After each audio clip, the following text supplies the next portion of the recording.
Hey people, hey, I'm Joss Cambridge Simmons from North London, Islington.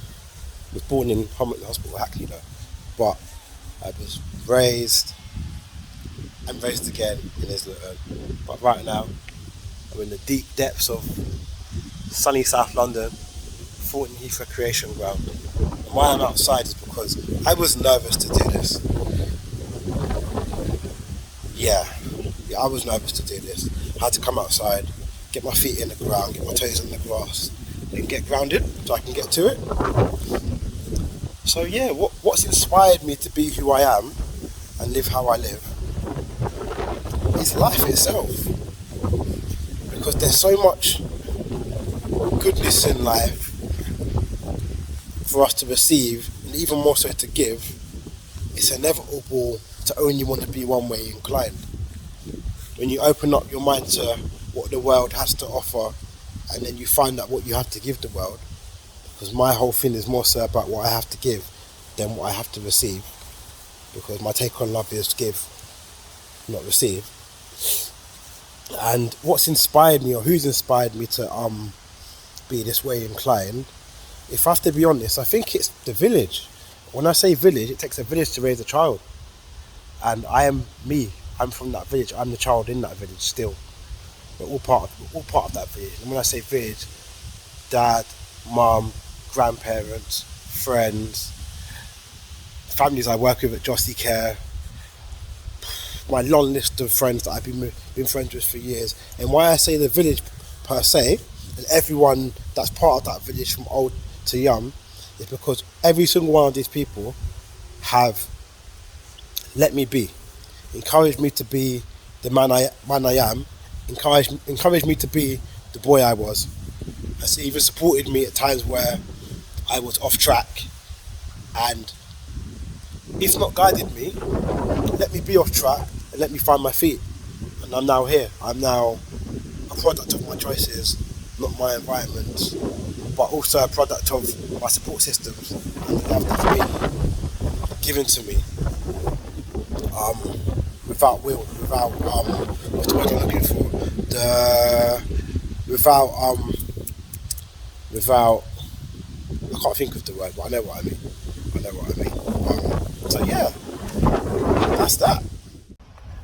What changed my life? Take a deep breath through this one and a big pause. What's changed my life? I have to always revert back to love, because love is the strongest energy in my universe for me. It gives. It doesn't actually take from you. It just gives and keeps giving. It's the love that keeps giving, whether you want it or not. The love's always going to be there, and that's changed my life, and in ways where I've never gone without love. I've never not felt loved. So when I was in secondary school, I wasn't the most well behaved, in alignment with how the school wanted us to behave. That's another conversation for another day. But due to that, it was challenging and rather turbulent times in school. But as I grew up, I was the same sensitive boy that I am now, but I now have fine-tuned it, and I owned it then, but I am it now. I no longer own it, I just walk it, I talk it, it's me. It's like, I'm a sensitive soul, I'm soft as wool. Being soft is my superpower. I should get a tattoo saying I don't do tattoos, but if I did get a tattoo, it would be that. And yeah, man, it's like I've never had to change my life around. It wasn't like I was on a path of destruction, and it's like, okay, you've got to change your life around, Joss. X, Y, Z. Like, I believe, and I now know, is that I am a love child. I was born a love child, and everything I'm doing now was written. I just have to get to the pages. So, like, where I am now isn't a coincidence. Like, I wasn't. This isn't an accident that I'm doing what I'm doing now. I was brought up with love, given love, and I'm now able to give love and help families build up their children with the same amount of love in a professional concept, and give the world love. I have to own it. I'm giving the world my goodness, not just the families. as well as giving myself that goodness back, because I'm a believer that I can't pour from an empty cup. And yeah, so it's like nothing's really changed my life around, apart from the fact I've been brought up like that and I've been allowed to be who I am. Nothing's really changed my life around, because I've always been encouraged to be who I am, etc. And pushed to be who I want to be for myself. So it's not been hard. Like, you can see I wear pink. I've been wearing pink since I was about 18. I've never seen it as a thing to wear pink. It seems to be a thing to wear pink. I got asked recently if I'm gay. I was out at the dark side of traditional, quote unquote traditional manhood, because I don't even like the fact it's traditional, because it's funny, because as babies and children, we're brought up to be expressive, be soft, communicate, cuddle, ask for hugs, and give up if you want to give up, or carry on. We encourage babies to do that, both boys and girls. What happens? At what age does that not deem appropriate anymore? Where teenage boys are now doing the opposite of what they were told as babies. When I believe babies, the approach to babies we have is the same approach we should be having to adults, men and women. A patient approach, a heartfelt approach, a nurturing approach, a caring approach, because that's what creates a safe space. Highest and lowest points of my life thus far, because there's still more to come. It's an ongoing journey, and I no longer avoid the not so good stuff, but it's all part of the process. The beauty of it is that as you grow and you go through it, you pick up more and more tools on how to handle whatever's thrown at you. And sometimes you can't handle it all. It's part of life, it's part of the process. It can break you, it can fix the next move. So yeah, but yeah, the lowest part of my life was probably when I first went to open road. It didn't go well. It didn't start off well. I ended up falling into a deep depression, and having to go to therapy, CBT program, therapy, and that was hard.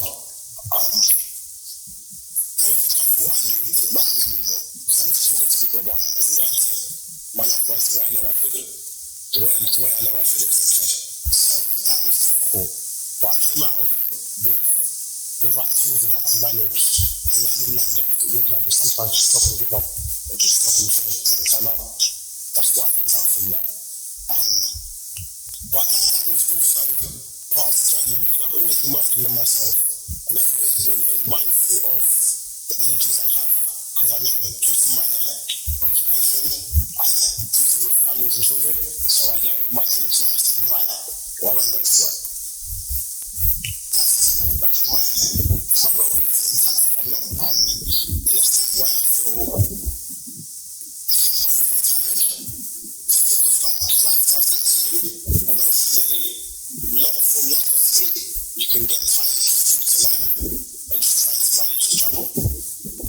I put myself first, and I do keep myself before all these families. You wouldn't think it though, but I do, and they all respect it. They've all grown to respect it, because there's nothing else to do.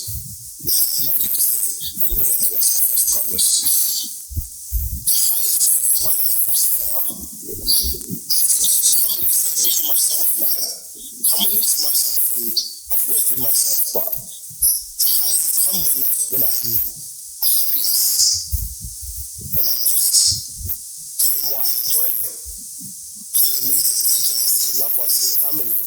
When I'm at work, I'm seeing them when I'm with my kids, doing childhood activities. 3 points to the journey. I won an award for being a positive role model. That was a highlight, and I was grateful to actually be seen as someone that's trying to make a difference. Other highlights are daily, when people notice me for my work, as in the families I work with. Like, I've been with this family for X amount of years, and they're still super grateful. They're still like, just let me. Like, ever thankful, overly thankful. So I'm humble to everyone that's ever employed me, because that, I know what I do work-wise, but that humbles me and makes me realise that what I do actually matters. And it's made it a high point so that I know how important my work is as a man, as a black man, and that. The stereotypes that I've been taught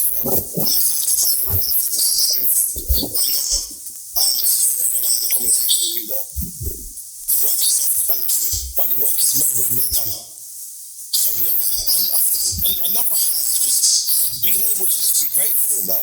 Like, I sat on that bench behind me over there earlier crying due to the feedback I was getting from the content that I shared that everyone loved. And it was just tears of gratitude, tears of humbleness, tears of joy. Because pain is joy. As they say, innit? And these little moments that create highs for me. My highs are a peripheral of X amount of moments in one. That's what fills up my cup. So yeah, I'm just Caleb Simmons. Peace.